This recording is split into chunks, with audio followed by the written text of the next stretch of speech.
Hey everyone, Rarity Dash here, and it's time for another reaction request. If you have a video that you'd like me to react to, check the description below. There's a link that'll take you to a Google document with all the relevant information. So today we have a serious video. This is a true crime story. So not going to be for everyone, but I mean, you clicked the video with that title, so yeah, I imagine you're probably ready for it. This is the mass killer who murdered over My Little Pony. And I do remember hearing a little bit about this. I think it happened after the show ended, so I wasn't quite as tied into like the pony side of things. But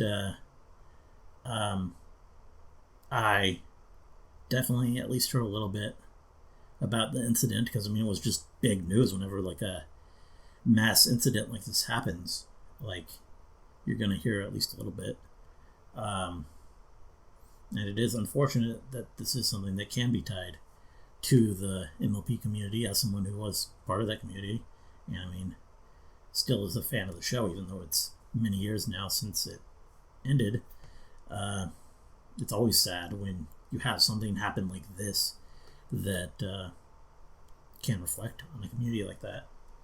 But yeah, I don't know all the details of the case, so I'm interested to give this a watch and learn a bit more, and just refresh myself on exactly what happened here. But yeah, sounded like a pretty dark video here, so I just gotta steel myself for it. Anyway, here we go. Let's get into it and see what we got. Marion County 911. So I didn't even say who this is by. This is by Explore With Us, which is not a channel I'm familiar with. It's a big channel though. Approaching 6 million views, so eager to see what their content's like. Let's get started and find it. Marion County 911. Is anybody experiencing flu-like or COVID-19 symptoms? No. Somebody's shooting. Somebody. A bit more serious I'm than at that. FedEx in Plainsville. What's the address? There's gunshots everywhere. Okay, What is the address? The address is 8951 Mirabelle Road. How many shots did you hear? I don't know if anybody got shot. Can we go out down here? Can we run on Way to the end and go out? Don't go outside. Stay where you're safe. 8951 Mirabelle Road. I want you to stay with me, okay? Don't hang up, okay? Shut that door! When a young boy's mother notices his odd behaviors, intensifying year by year, she begins to worry about him. It began as a child when young Brandon Hole insisted on wearing 3 pairs of shorts at a time. That seemed innocuous enough until years later, when he developed an unusual obsession that soon went off the rails. This was the bedroom of that same boy. Only now he was well into his teenage years, and his true love is depicted on the colorful posters hanging on these walls. Don't see anything wrong with this, but the cartoon ponies you see are the central characters on a children's animated television series, My Little Pony.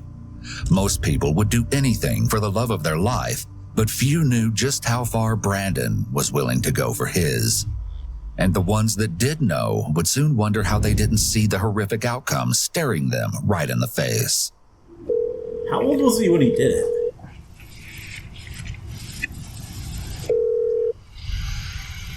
Hello? Hi, can I speak with Brandon, please? Oh, yeah, this is Brandon. Brandon Hole was no stranger to tragedy. In this phone call with police, you'll quickly learn how his demons began to develop at such an early age. His mother, Sheila, estimates he was only 4 years old as she describes the dramatic incident you're about to hear. I mean, he'd, be real depressed one day and be like, I ought to just do what my dad did. How did his dad kill himself? Oh. So, okay. Did he this probably had more to do with what happened than his pony collection. He was there when we got into a real bad argument, and his dad said that, hey, whatever, if you leave with the kids, I'm myself, and I said, go ahead. Okay. He was, I think, 4 then. It seemed this haunting memory would follow Brandon everywhere he went for the rest of his life. Before long, Sheila would see his struggles start to manifest in unusual behaviors, including his insistence on wearing 3 pairs of shorts at a time, the way he would rock back and forth as he watched television, and how if his routine tasks were interrupted, the whole sequence would begin again. He was eventually diagnosed with obsessive-compulsive disorder. Sensing something was off, Sheila took her troubled son to Barrington Health Center in Indianapolis, But there she would learn there was more going on than she ever knew. The first visit in 2011, when Brandon was 9, would prove to be his first of many. But with every visit, the outcomes grew worse and worse. And ultimately, it all culminated in some of the most terrorizing moments ever caught on camera. Less than a year after being diagnosed with a bevy of disorders, including disruptive behavior disorder, anxiety, obsessive-compulsive disorder, and depression, Brandon's behaviors would soon become much more aggressive. Thanks to his ever-increasing temper, his mother took him back for another visit 1 year later. As it turned out, his mother's fears were no exaggeration, and the medical records are damning evidence that prove it. From excessive lying to disrespectful behavior, Brandon's temper was now only part of a growing list of concerns. But for Brandon, it was just the beginning. It's May of 2013. Brandon is 11. A police officer was dispatched to the home Sheila and Brandon shared with Sheila's boyfriend, Keith Larson. According to Keith, he and Brandon were engaged in a water fight, and when Keith sprayed him with the garden hose, Brandon flew into an unexpected rage. He'd locked himself in the bathroom where he proceeded to destroy items inside. Sheila alleged that she picked the lock, after which Brandon left the bathroom and Sheila became his target. That's when Brandon snapped. He punched and slapped Sheila in the face multiple times, what do you even do kicked her in the legs, like and bit her on the forearm. She followed as he ran for the kitchen and grabbed 2 table knives out of a drawer. Then, in a mad scramble, charged at his own mother. He trapped her in the family room and wouldn't allow her to leave. It seemed like something unthinkable was about to happen. But just when she thought there was no escape, police arrived in the nick of time, and the madness for now came to an end. Somehow, Sheila only sustained a small wound to her right forearm, but her fears about her son's behavior leading up to this point had been all but confirmed. The incident ended in Brandon receiving several months of probation. After that incident with his mother, everything continued in the same direction, and every year, Brandon would ascend another step on that stairway to madness. He quit school in 2014 and never got beyond the 6th grade level. He stayed home, his depression ever present, and isolated from the world, worsening his condition. It seemed to manifest in his chilling search history. You've already learned about his obsession with My Little Pony, but while left alone, Brandon had been researching something far more sinister. In 2015, Brandon was assessed by the Riley Children's Foundation. His search history included an obsessive interest in mass shootings.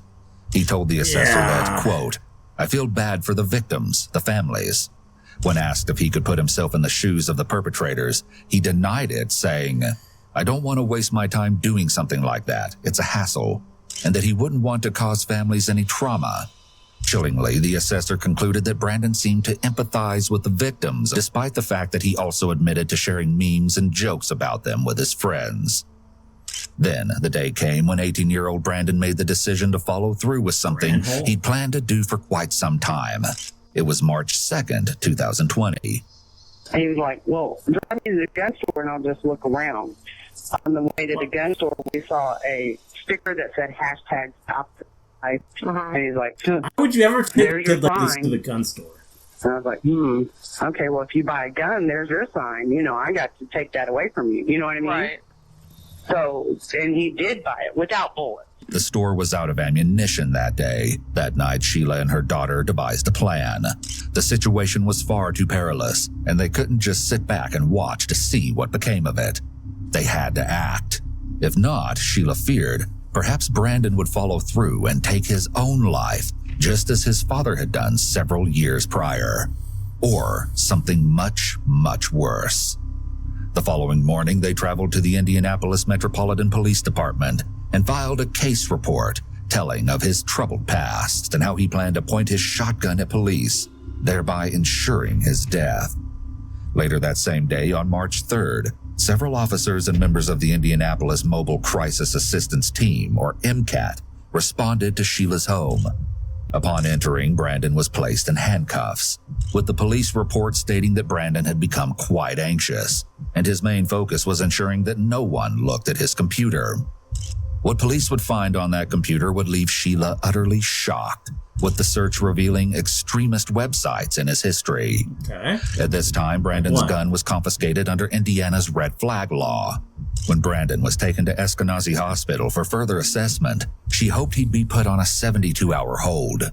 But instead, somehow, he was in and out in under 2 hours. To Sheila's utter surprise, an emergency medicine doctor determined there was no diagnosis, and Brandon denied having any issues. What's more shocking, there's no record that indicates a formal psychological assessment was ever conducted on Brandon during this visit, despite Sheila's cries for help.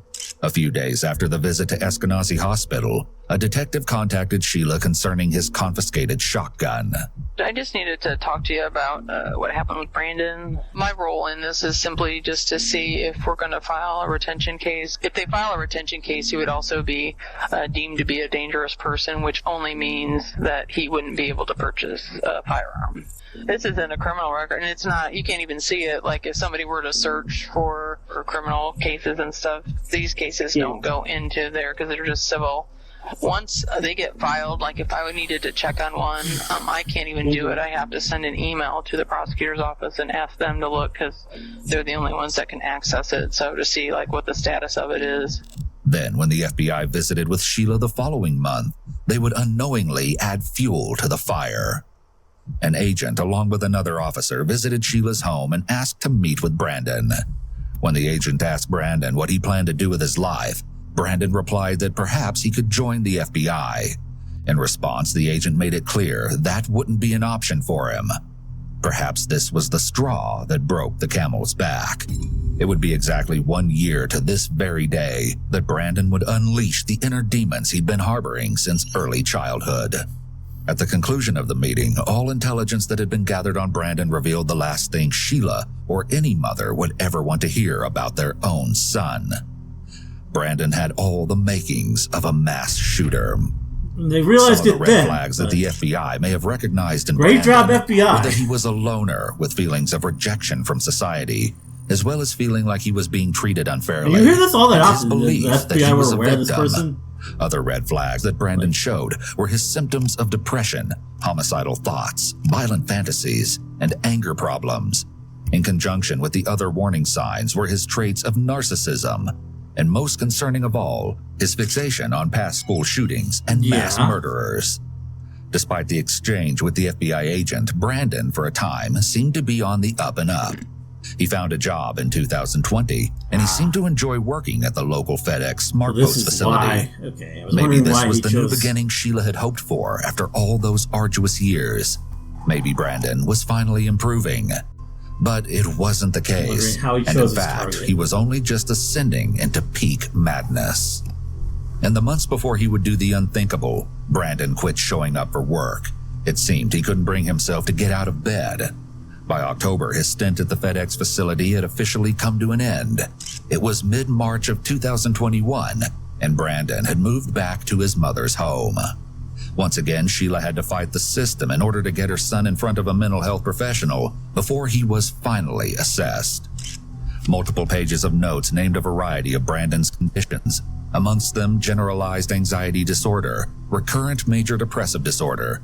Meanwhile, even while he was in therapy, this is an actual list of the items he was purchasing. As he was making these purchases, he attended another session with a social worker. But by now, Brandon had reached the point of no return. The following day, he attended a session with a different social worker, stating he had no empathy and no care for the lives of others. I think what I including mostly his remember own from this flesh and case blood. is the images 2 of the weeks guns later, with in pony what would be stickers his on final them. counseling session, he stated the think same that got passed thing around a lot. again. But what he added this time was chilling. Brandon claimed he was a danger to society, and that society should fear him. And he was Even right. he is saying it. Marion County 911. There's been a shooting. Okay. Multiple shots. How many shots are fired? A lot. It started the night Brandon quietly departed home, never to return again, en route to his final destination, a FedEx Smart Post facility, sometime around 11 p.m. on April 15th, 2021. That particular evening was nothing out of the ordinary. Sheila returned home from work with dinner for Brandon and found him to be in a pleasant mood. After he ate, he took a relaxing bath. Then they both went to bed.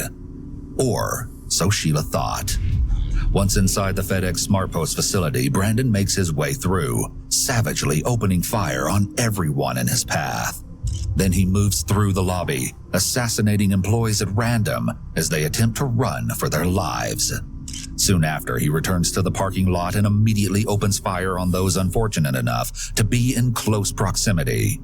911 calls flood local dispatchers as Brandon continues his murderous undertaking. I think there's possibly multiple shooters. I hear them outside. I'm in the control room. There's 3 of us in here. Sorry. Okay, so what I need for you guys to do, like I said, stay down, make sure your door is locked. Put something against that door if you can to keep yourself safe, okay? Please. Everyone's upstairs. Okay, they're on the way. They're on the way. In a matter of minutes, the premises transformed into a nightmare.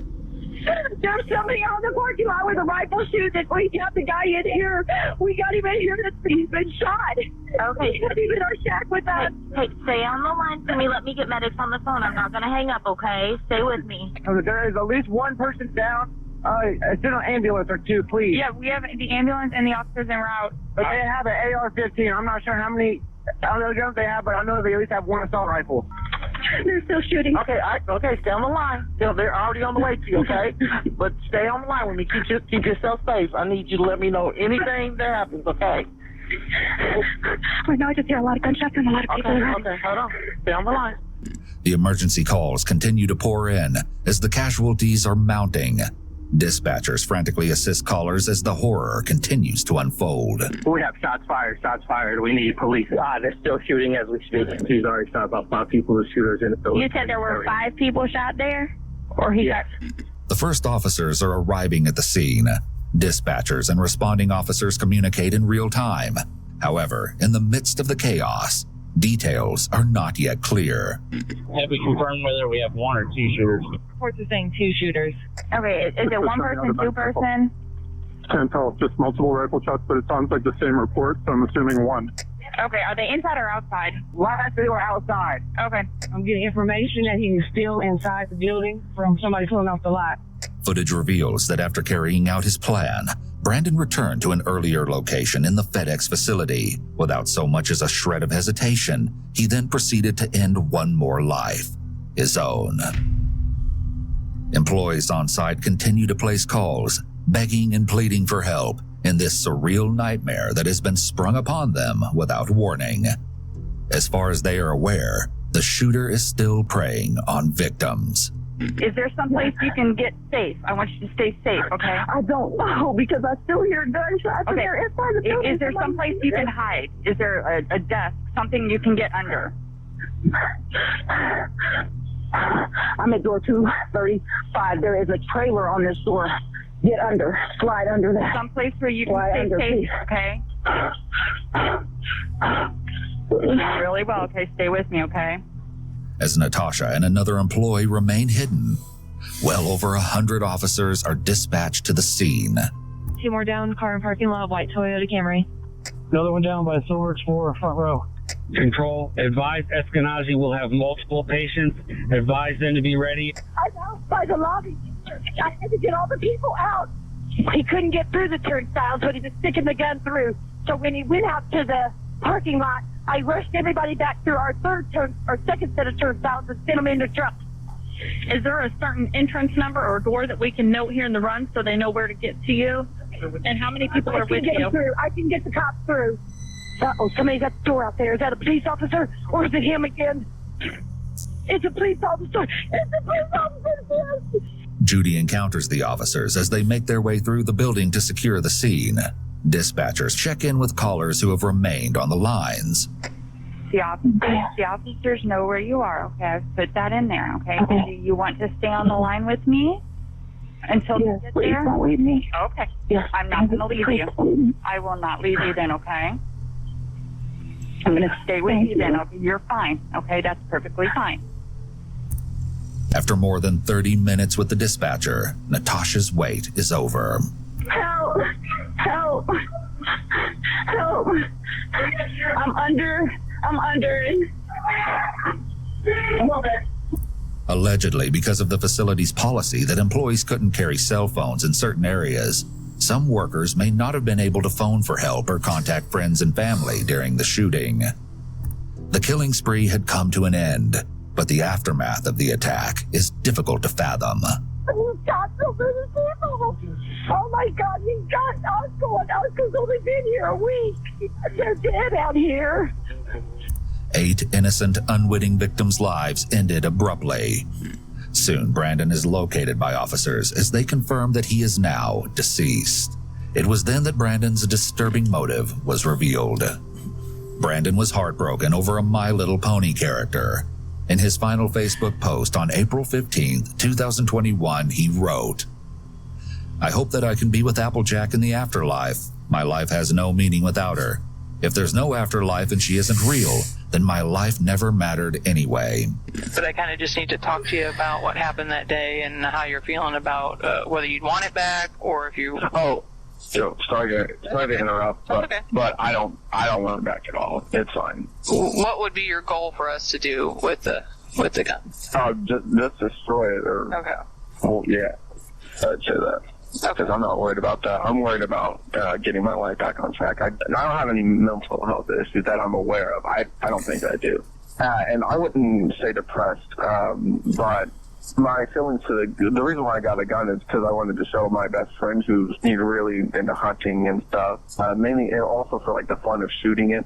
I mean, if you're getting it back on track, I don't know what it's off track of it unless it's just that you didn't get your high school diploma. I mean, off track. I mean, it's that. I mean, I'd say that. I mean, do you think this, like, not doing anything with your life is on track? I mean, I don't think so. Well, no, but I also think that could make me sad and depressed if I felt like a failure or whatever, but apparently that's not what you're feeling, so. I just signed up for GED. I'm going to get my GED. I'm going to counseling or therapy, or I'm not really sure what the correct term is. Yeah. And I'm going to try to get my life back on track, and I'm really trying hard. The FBI concluded Brandon's purpose was to demonstrate his masculinity and capability while fulfilling a final desire to experience killing people. It was a moment in time that further reinforced the importance of not only recognizing red flags, but acting upon them too.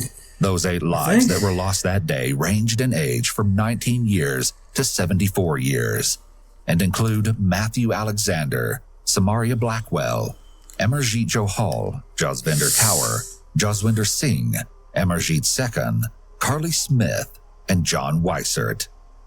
Brandon's mother wants her son to know that when she cries these days, it's not for him, it's for the victims. If she could talk to him today, she'd say, "I grieve those people more than I ever will you."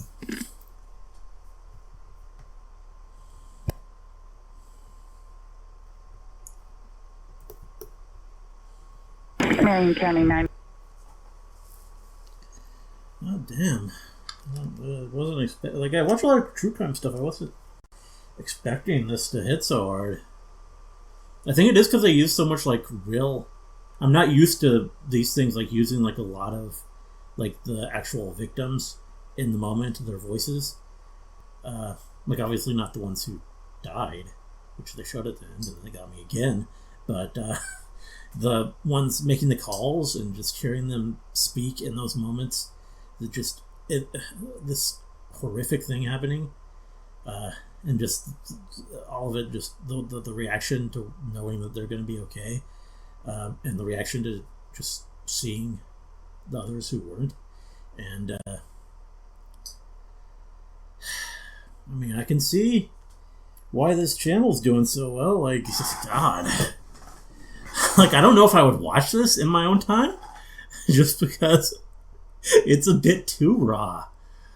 Maybe I don't want to hear the actual voices. Maybe I want it to be a bit, easier on the heart. Just so I don't end up a mess at the end of it. But, it certainly strikes a chord. And...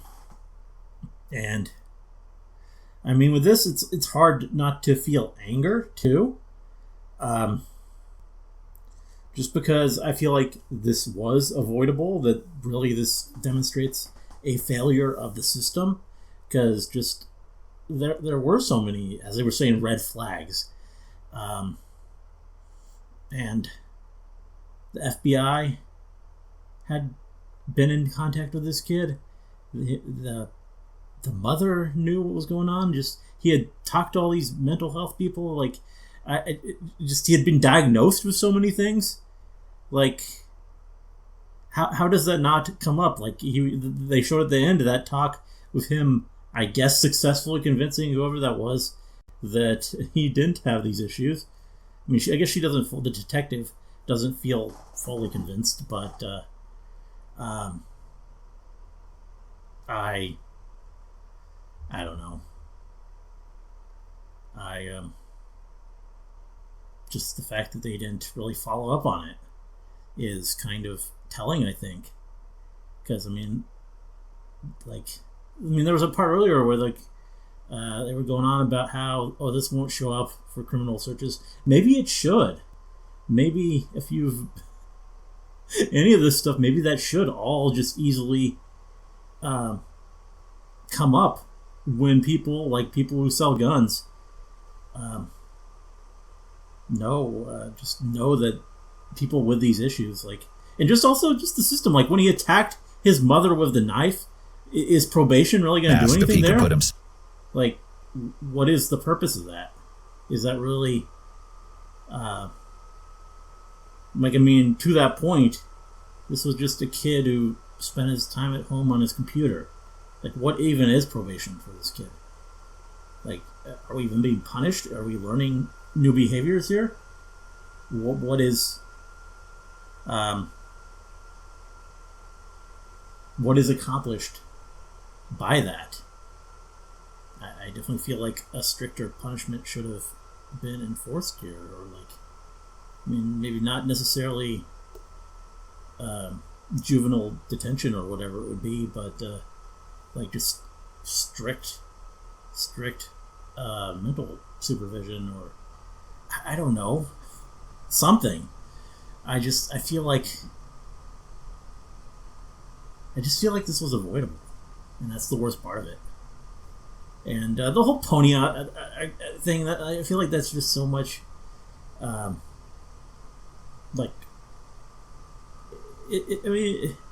guess it plays into his motive, which is a bit silly and ridiculous, and just makes you hate the guy even more, even as someone who likes this. Especially as someone who likes the show. But,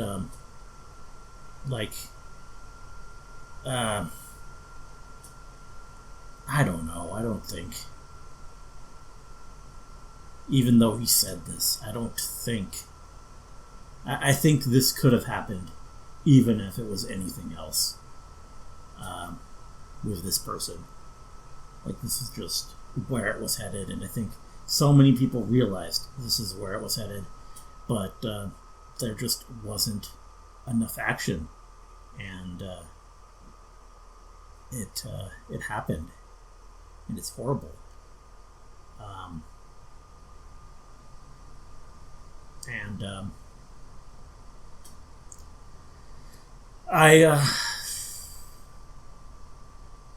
I think that's just where I'll leave it. It's really just this story. It's just hard not to have some kind of visceral reaction to this, and I don't know. Hope you liked the reaction. Let me know if you did, and see you in the next one.